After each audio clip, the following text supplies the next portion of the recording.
Threshold exists because listeners believe in it. If you think what we're doing here has value, please make a donation at thresholdpodcast.org.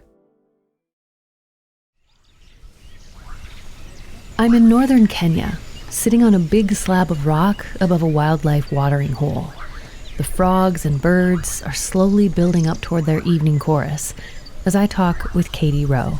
We all have a vision for the future, protecting this landscape for the future and for the next generation.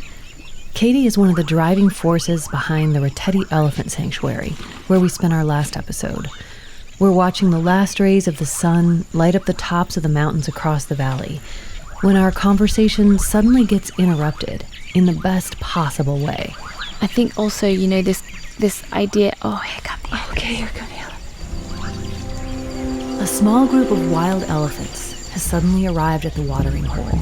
Oh, there's babies. Oh my gosh. 1 minute, there were just trees and bushes below us. And the next, 5 adults and 6 juvenile elephants, including one adorable newborn. How old do you think they're? Probably 2 weeks old. Oh my gosh, so little. The baby elephant shelters under the tent of its mother's belly. But all the elephants in the group are clearly keeping an eye on it and sometimes reach out to touch it with their trunks. It's staying so close to Mummy's legs. Yeah, right under her legs. Oh, it's a good mama. The elephants dip their trunks into the watering hole and take long, slurpy drinks. They slowly flap their giant ears and swing their tails, happily rehydrating as the heat of the day rises away.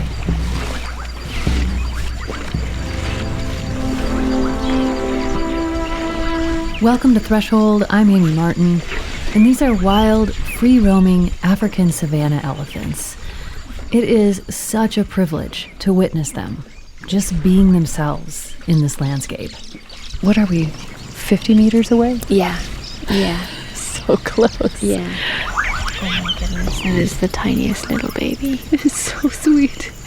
Over the half an hour that Katie and I got to hang out with this family group, I heard some rumbles, a few trumpets, and many more sounds. But what I was most struck by in this encounter was not what the elephants said, but rather what they didn't say. A group of the biggest land animals on Earth more or less snuck up on Katie and me. Many tons of elephant flesh emerged out of the bush and barely made a sound. There was such a dramatic contrast between how much space they took up physically versus sonically. So we're 50 meters away from like 12 elephants, and the birds are louder than they are. The frogs were even louder, and all of the sounds of this place, the many creatures, the nearby river, were getting imprinted into the memory of this newborn elephant, which will help her navigate intelligently through this territory as she grows. In the years to come, she'll learn how to make her own rumbles and calls and express love, danger, grief, delight. But even more importantly, she'll learn how to listen. You know, they're complex, intelligent, highly social animals, and so their communication is all about holding those relationships together. Joyce Poole is one of the world's leading experts in elephant communication, and after decades of research, she says we're really just beginning to be able to decode what these animals are saying. But one thing is very clear: they've survived for millions of years by listening to each other. And now their future may depend on how well we can listen to them.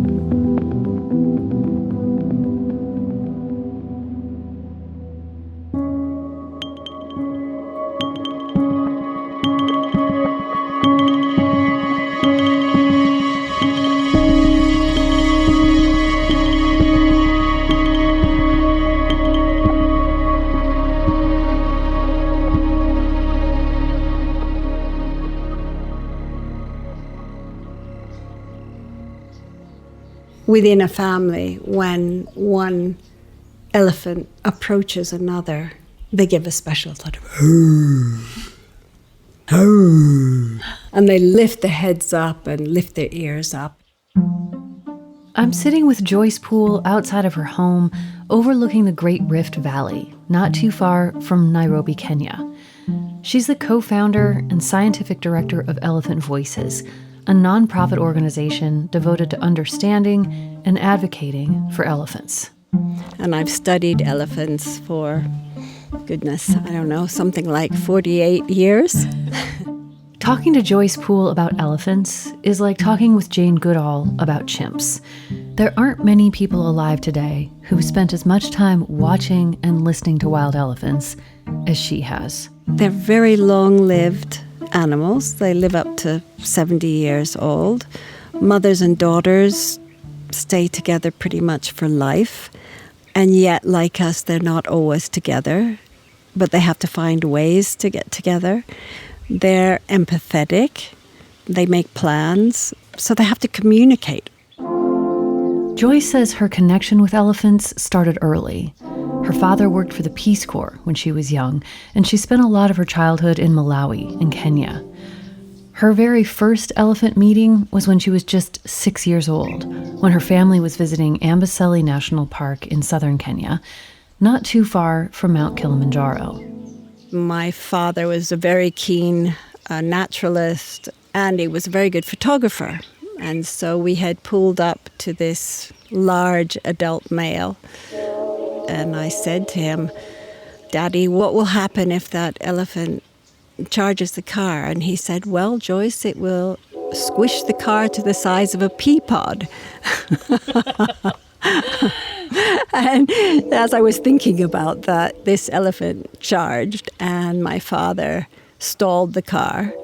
And, I scrambled under the seat of the Land Rover and then, crawled back up. And there he was, just this huge elephant and this cloud of dust settling around him. Yeah, my younger brother and sister were, at that time, asleep in the back of the Land Rover, so they missed the whole thing. But that was my first experience. A few years later, when she was 11, Joyce attended an event at the National Museum in Nairobi, which ended up shaping the course of her life. I went to a lecture by Jane Goodall, and I just was glued to everything she said, just totally. And I told my mother then that that's what I wanted to do with my life. So from that, that early age, I had this idea of studying animals. In 1975, Joyce returned to Amboseli National Park to be part of a project led by another renowned elephant researcher, Cynthia Moss. And Cynthia gave me the task of getting to know the males. At that time, scientists knew that female calves often stay with their mothers for life. But the males were mysterious. They eventually leave their families of origin, and little was known about them after that point. Joyce's job was to drive around in her family's VW van, observing these enormous beasts. She was 19 years old.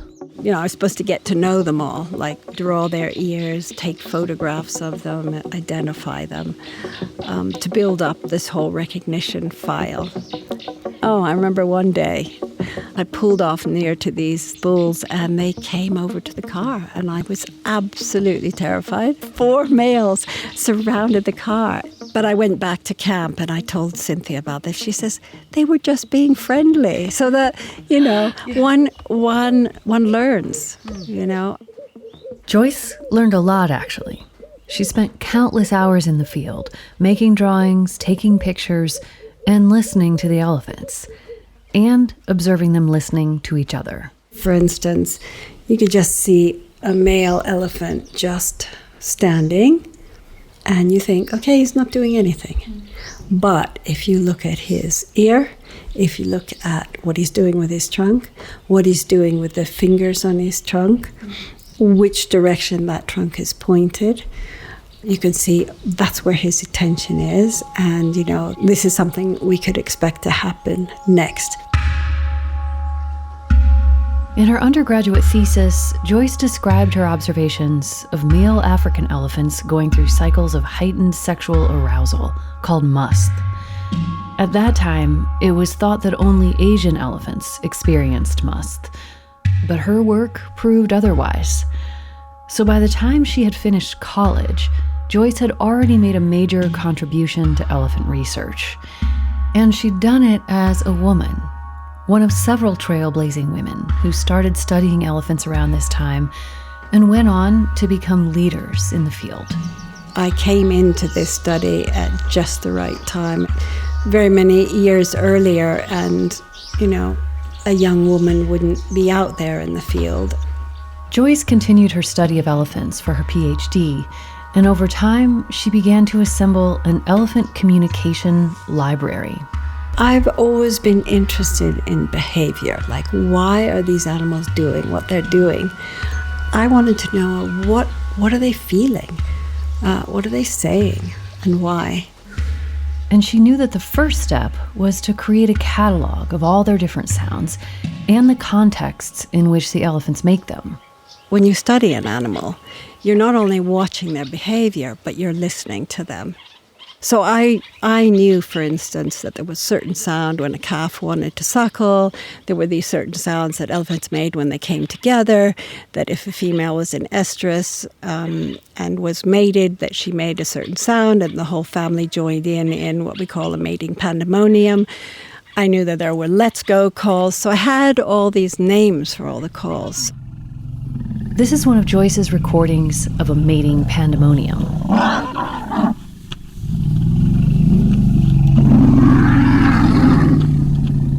Mating is a family affair with elephants. Mom, grandma, siblings, and calves circle around the coupling pair, flapping their ears and making big dramatic sounds like roars and trumpets. But Joyce learned that the majority of the sounds elephants make are actually the much more subtle rumbles. She's documented and defined a whole menu of rumble types, like the greeting rumble.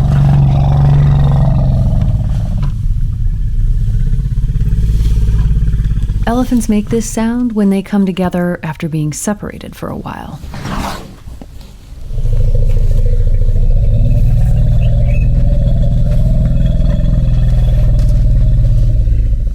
It's distinct from the little greeting rumble. That's the one Joyce demonstrated earlier, and she says it's one of her favorite elephant sounds. It's a less intense, cozier sort of acknowledgement of a reunion after just a short period of wandering away from each other. It's when they've been in the same group, but they've been separated by a bush or, maybe 20, 30 meters away. It's especially between those who have a close bond. There's also the separated rumble, a sort of hum that young elephants make when they're separated and looking for their families. A group of females will make a series of overlapping rumbles when a breeding male arrives in their group.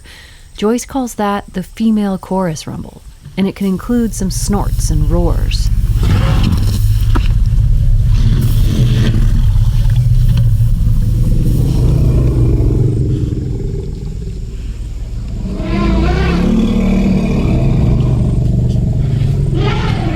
And then there's the let's go rumble, which an elephant makes as a sort of proposal to the group to head off in a new direction.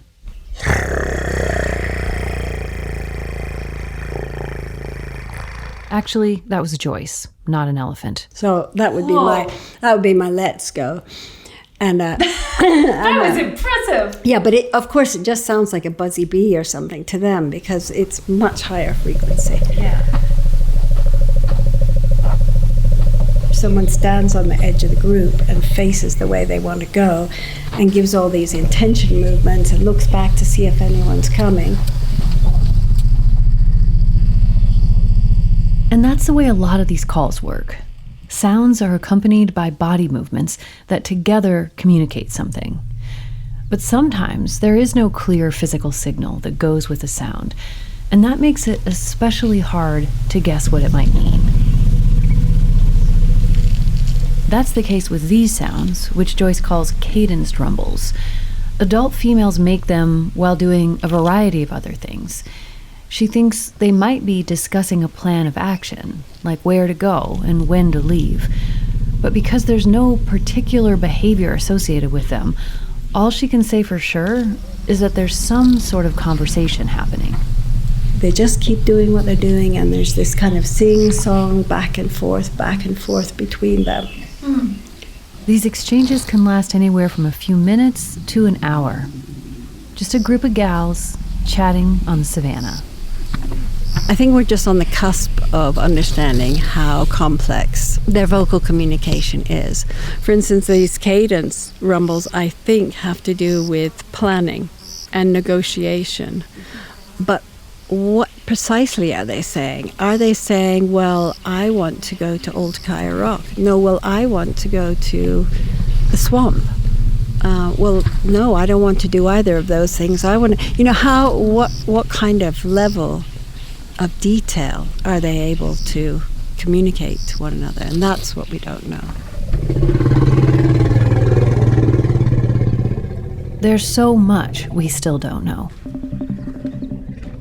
Although people have marveled over elephants for millennia, it's only in the last 50 years or so that we've begun to piece together the basic facts of how they communicate. In the mid-1980s, Joyce collaborated with Katie Payne, another iconic elephant researcher, and proved that savanna elephants communicate using infrasound, very low-pitched vibrations beyond our human hearing range. Later, Caitlin O'Connell proved that elephants can detect sound vibrations through their feet. So just like the leafhoppers we met several episodes ago, those little insects that communicate by shaking their bellies against plants, elephants might not experience a sharp distinction between airborne sound and vibrations moving through the soil.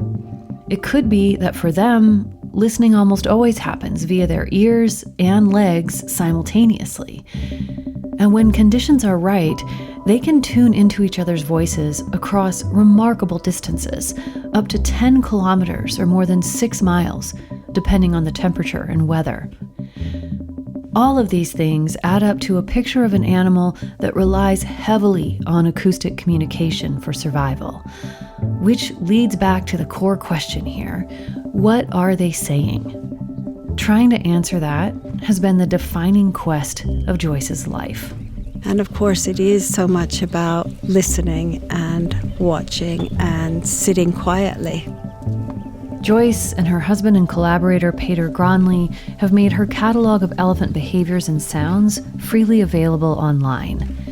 It's called the Elephant Ethogram, and along with the sound recordings, there are videos and some of Joyce's field notes to help make sense of it all.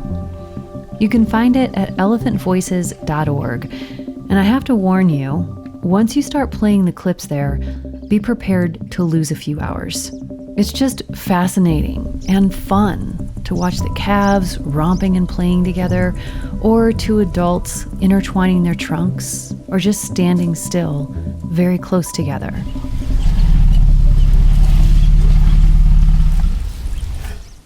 This is what Joyce calls a coo rumble, a sound mothers and other caretakers give to very young calves to comfort them or just to coo over them, the way we coo over our babies. They're very tender and they're very tactile with one another. I mean, elephants, they're such big animals. You wouldn't think that they would be all cozied up with one another, that they'd need a little bit of, space, but they really like being close and very, very, very tender with one another.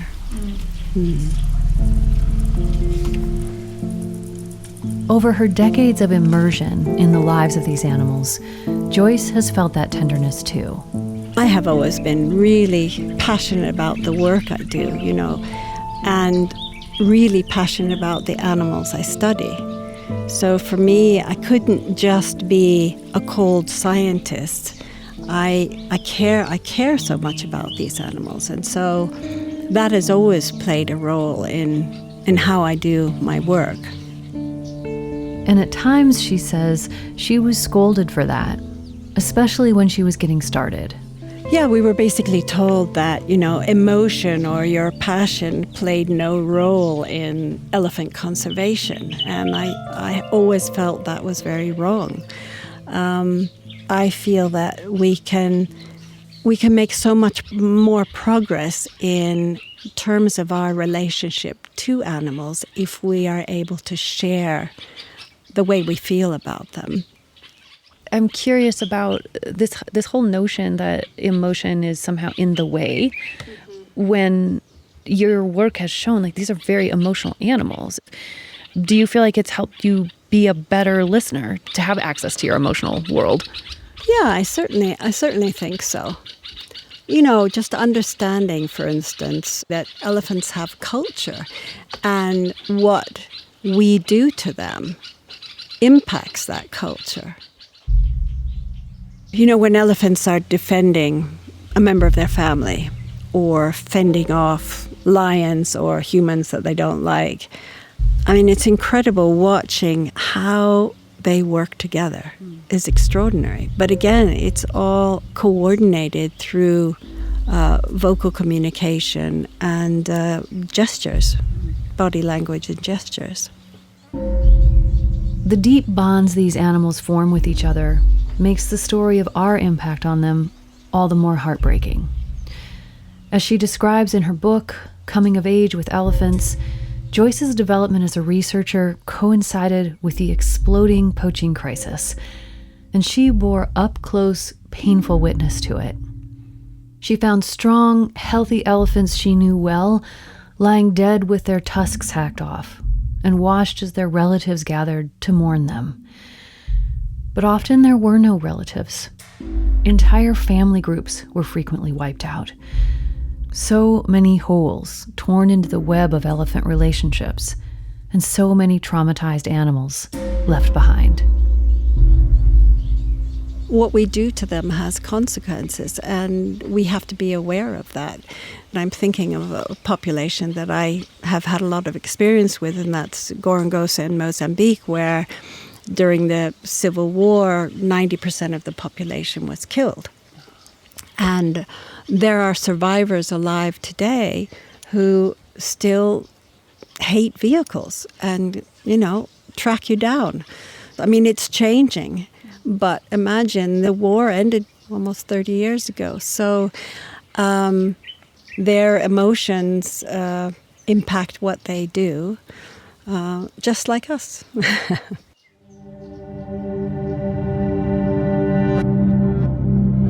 Joyce's work helped to call attention to the poaching crisis. And finally, in 1989, over 100 countries agreed to ban commercial sales of ivory. Poaching continues to be an issue, but habitat loss is the bigger threat now. Elephant territory is increasingly fragmented by roads, farms, cities, and industry, and it's being impacted by the droughts, floods, and other extreme weather events that come with climate change. But despite all of these dangers, some subpopulations of savanna elephants are growing. These animals are determined to survive, if we let them. We'll have more after this short break.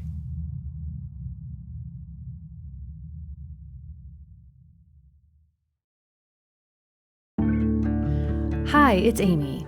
If you're looking for another show that brings you fascinating stories about our relationship with the natural world, then I'm excited to tell you about the award-winning podcast Sea Change, produced by our friends at WWNO, New Orleans Public Radio. Sea Change is a show that dives deep into how life on our coasts is changing. They bring you stories that illuminate, inspire, delight, and sometimes enrage, but above all, remind us why we have to work together to solve the issues facing our warming world. This season, you'll hear captivating stories about the future of farmed fish, what the Dutch can teach us about flooding, why anglers are being arrested in Louisiana, and how a Texas surfer is battling the expansion of plastic production. Follow Sea Change on Apple Podcasts, Spotify, or wherever you get your podcasts.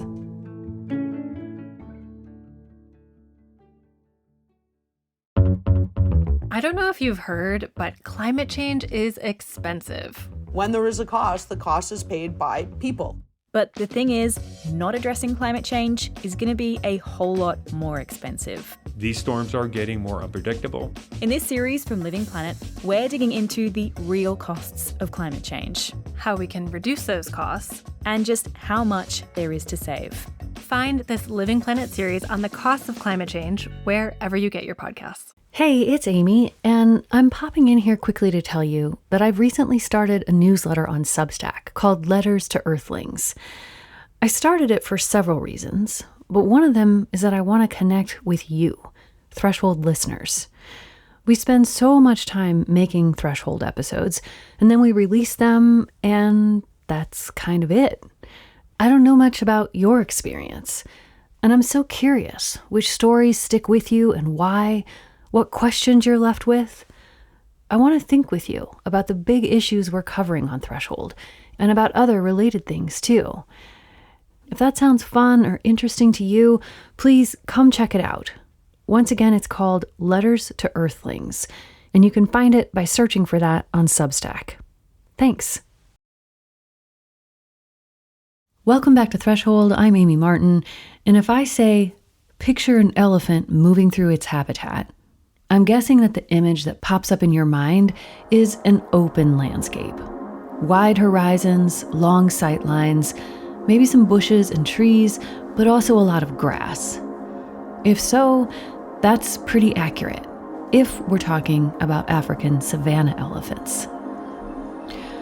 But their cousins, the African forest elephants, live in a totally different reality. They move through a shadowy, wet world, the second largest rainforest on the planet. Instead of posing picturesquely under bright blue skies, forest elephants easily disappear among the vines and leaves in the jungle. So it's hard for us to see them, or see how quickly we're losing them. Forest elephants are critically endangered, but they can still be heard. The Central African rainforest is, to me, it's this absolutely magical place. You know, you're walking through a dense rainforest, it's dark, you have the trees, you have all the large mammals, you have all the insects. But then you have all those tiny little, almost invisible creatures that you see only if you turn around a leaf or, you dig in the soil. So it's an incredibly complex and intricate ecosystem. This is Daniela Hedwig. She leads the Elephant Listening Project at Cornell University. So you must imagine you're walking through this dark, damp forest, it's very humid, lots of smells. And then you hear these kind of roars.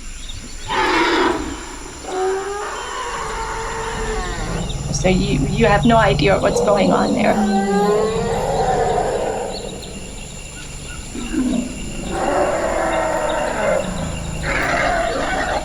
There's like some massive animal out there. And then the forest opens up and you're stepping out into this open habitat and it's bright. And then as your eyes are kind of adjusting to the light, you all of a sudden realize there are 100 elephants in front of you.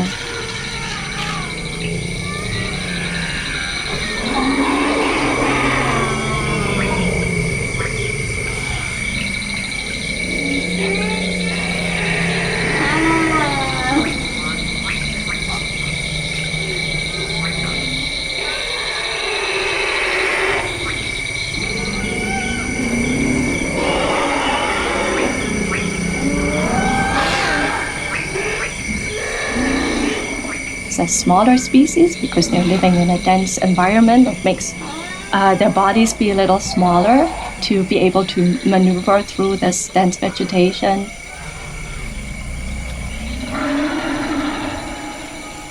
We don't know much about them because they're so elusive and so difficult to observe in the dense rainforest. But in this clearing, the elephants show themselves. It's in the Central African Republic, at a place called Zanga Bai. Abai is the local name for a forest clearing. And we think that the clearing was actually formed and shaped by the forest elephants. They go into the clearing to access mineral-rich water that runs under the surface. So they go in the clearing and they dig little holes that are just the size of the trunk. There are like hundreds of elephants coming there. They're heavy, so they're just keeping the vegetation down, keeping it open. And they're making this resource also available for other species. Daniela actually started out as a primatologist. She grew up in Germany and came to Central Africa to study gorillas and chimps. But then she encountered the forest elephants at Zanga Bai, and she changed course. So as I sit at the clearing, I try to first of all observe who is there, identify as many elephants as possible, figure out their relationship constellations, who's related to who's the kid of whom, and then things are beginning to make a little more sense. And sometimes you see, there's a kid rumbling and warring and running around, and then you realize, that's Agave's son, and Agave is over here, and he wandered off, and now he wants to go back to his mom. And then you can hear her rumbling too, and then they try to get back together. So it's a lot of these interactions that are all happening at the same time, and everyone is vocalizing and doing stuff. So it takes a lot of patience, you just have to sit and watch. There's just this symphony of rumbles happening. And it's a bit like a soap opera to me. It never gets boring. I can spend every single day out there at the clearing watching those elephants, because every time you go, it's a little easier to recognize them. You recognize more elephants and everything makes more sense, and then you really get an insight into their lives and their social interaction, their relationships, and what matters to them. And it's just a big saga going on out there. That saga has been carefully documented since 1990. That's when a researcher named Andrea Turcalo first started observing the elephants at Zanga Bai. And she started identifying each and every elephant that she was observing at the clearing. So thanks to her, we are building up on this amazing database of thousands of individually identified elephants. Drawing on Turcalo's work, the Elephant Listening Project was officially founded in 1999 by Katie Payne. Katie is the researcher I mentioned earlier who collaborated with Joyce Poole. She was the first person to document the use of infrasound in captive Asian elephants, and then proved that African elephants exchanged messages at these very low frequencies too. Now, the Elephant Listening Project has more than 25 years of in-depth data on forest elephants.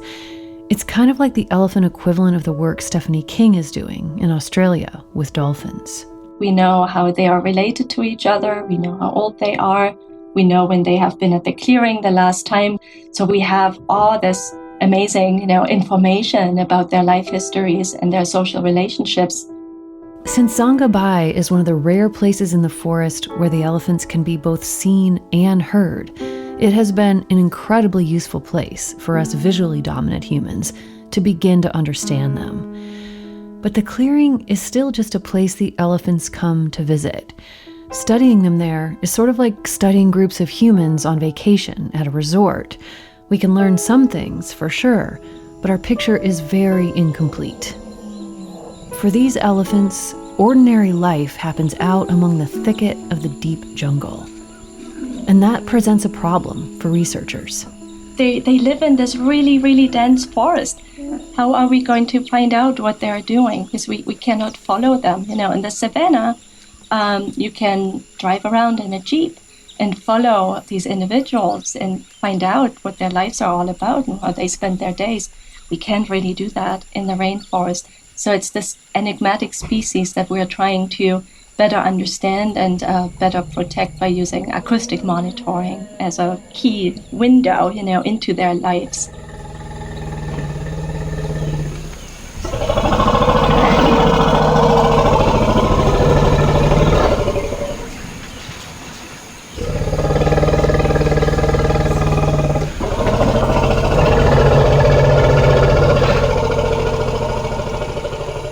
That's where passive acoustic monitoring comes in, setting up audio recorders and letting them run.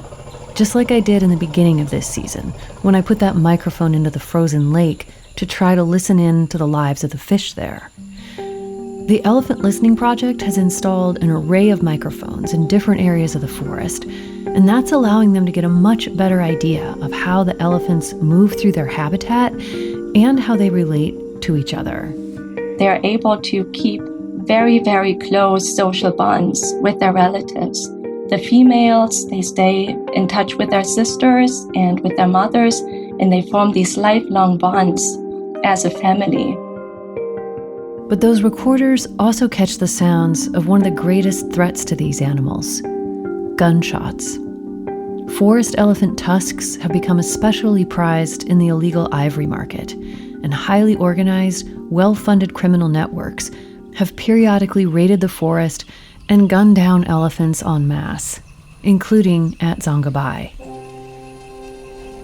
There is no other method, really, that gives you the systematic and unbiased information on where and when the poaching takes place. Daniela says anti-poaching patrols are active in the region, but catching illegal hunters in the act is very, very difficult in the rainforest. It's literally like searching for a needle in the haystack, if they are trying to bring in poachers and catch them in the act. But with the acoustics, we can create these maps that we hand over to the park management and the anti-poaching patrols so that they get a better understanding of where are poaching hotspots in the park. And then they can use the acoustic data on the illegal gun hunting also to evaluate the impact of the anti-poaching patrols. So is gun hunting actually going down if I increase my anti-poaching patrol effort? And does it bring the poaching down? Yeah, in our Northern Congo project, we certainly saw when the National Park Management implemented big training efforts and really amping up the anti-poaching efforts that the poaching did go down. Yeah. So that is really, really valuable and encouraging and motivating as well for them to know, okay, we're not just doing this hard work for nothing. It actually really brings the poaching down. We're doing a good job. The violence that forest elephants are living with is just the latest manifestation of an old and ugly reality. Both people and animals have been brutalized in the rainforest of Central Africa for centuries. European colonization here was particularly greedy and cruel, and left a legacy of poverty and political instability in the Central African Republic, the Democratic Republic of the Congo, and other countries in this region. All of this makes it much harder to study or protect forest elephants, or even to get a firm handle on basic information like population size. How many forest elephants exist and how many are killed each year by poaching? Do we know? Well, we don't know. There are estimates between 30,000 and 100,000 of forest elephants. It's really, really hard to know how many there are as a solid number, but we know that the populations are decreasing. We are always seeing fewer and fewer and fewer elephants. As with the savanna elephants, habitat loss and climate change are also huge threats here. New roads are being built to accommodate logging and mining companies, and vast quantities of ancient trees are being chopped down. And often, all of these issues get braided together. For example, the new logging roads make it easier for poachers to quickly get in and out. Like Daniela said, solid numbers are hard to come by, but one recent study estimated that in many places where they live, forest elephant populations have declined by 90% since the 1960s. So we do need to act now if we want to save the forest elephants from extinction.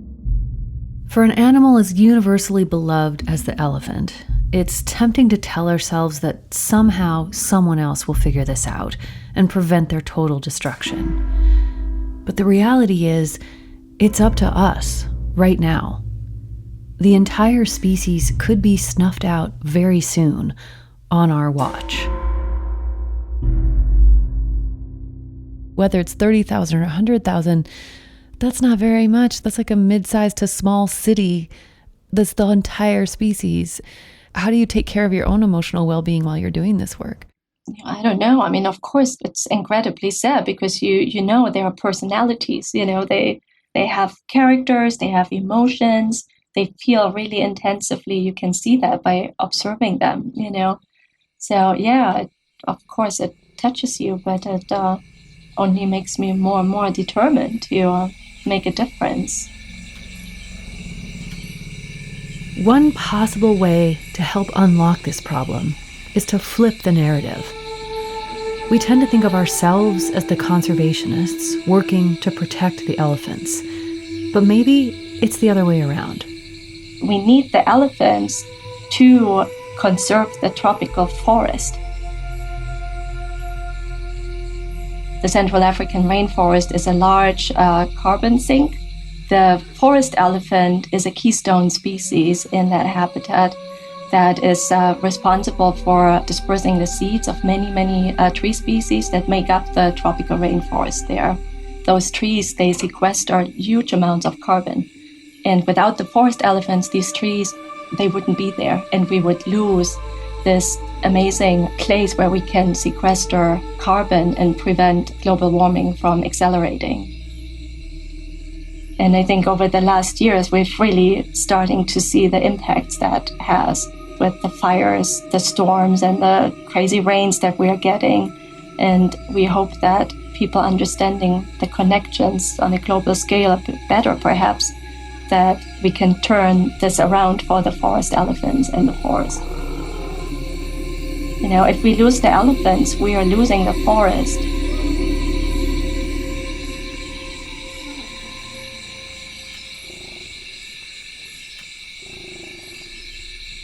I really hope I get to go to Zongabai someday and meet these animals in person.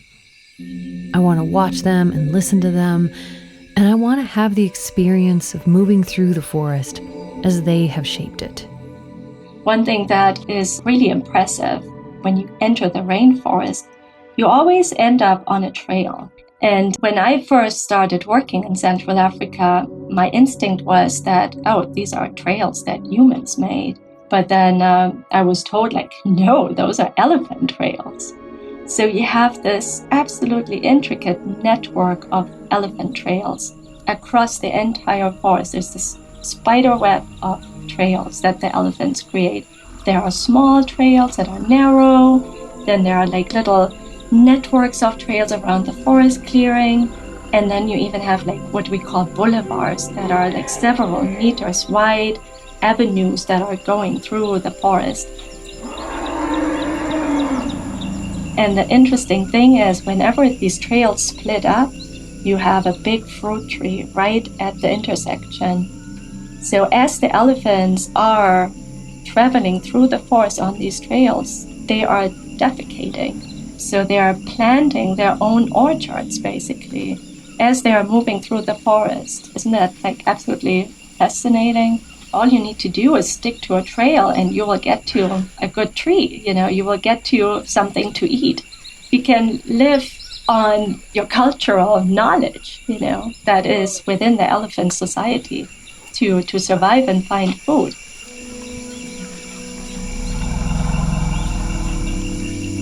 We as humans, we're so used to living in an environment that's so shaped by us and our own activity and ourselves.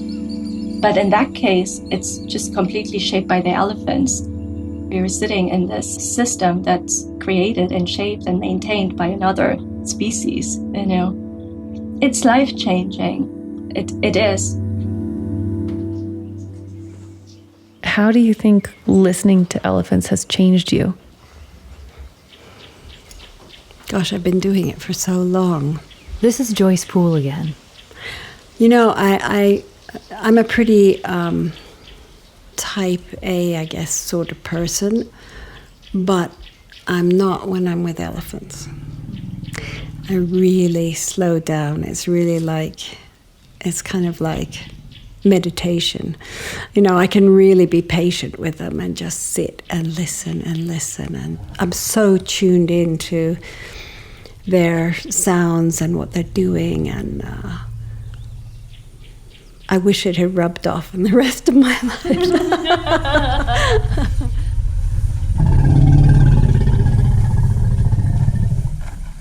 It's almost like a practice of quiet attunement, it sounds like. Yeah, absolutely it is. In a way, they're so like us, and yet they're so different. They're so mysterious. They can hear things we can't hear. They can communicate with sounds we can't hear. They can pick up scents that we have no idea about. So their whole sort of sensory way of being is so different. So in order to understand them, or try to understand them, you have to just have your eyes and ears totally, everything attuned to them. So picking up on minute, little tiny cues to what they're thinking about or what they might do next. If you can really follow their behavior and learn what different postures, gestures, and vocalizations mean, then you really can get closer, at least, to what the essence is and what their concerns are. What do they want? What do the elephants want? What are their opinions, their needs, their choices? These kinds of questions may sound fantastical, but not so long ago, Europeans thought it was strange to ask these same questions about the people they encountered in Africa and the Americas. There are no fixed rules about whose voices matter, only choices. It's that next step, isn't it? Because why should humans be the ones who decide? I think the elephants have an idea about what they would like to.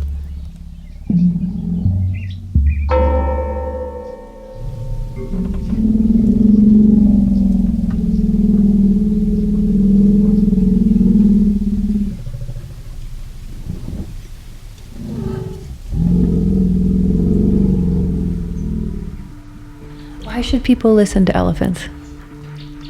Well, I think elephants have a lot to tell us and to teach us.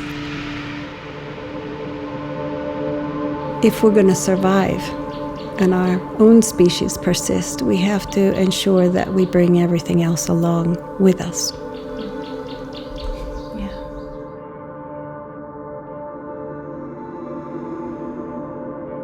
In a future episode, we'll meet experts in artificial intelligence who are working with Joyce to process her decades of recordings with the hope of cracking the code of elephant communication. If they're successful, we might be able to understand what elephants are saying at a whole new level of depth and complexity.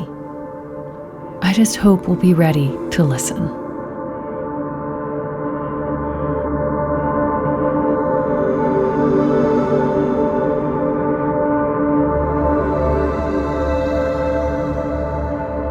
This episode of Threshold was written, reported, and produced by me, Amy Martin, with help from Erica Janik and Sam Moore.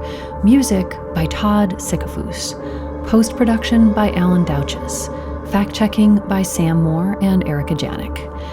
Special thanks to Joyce Poole of Elephant Voices and Daniela Hedwig of the Elephant Listening Project for the use of their recordings in this episode. Threshold is made by Oracle Productions, a nonprofit organization powered by listener donations. You can find out more about our show and support our work at thresholdpodcast.org.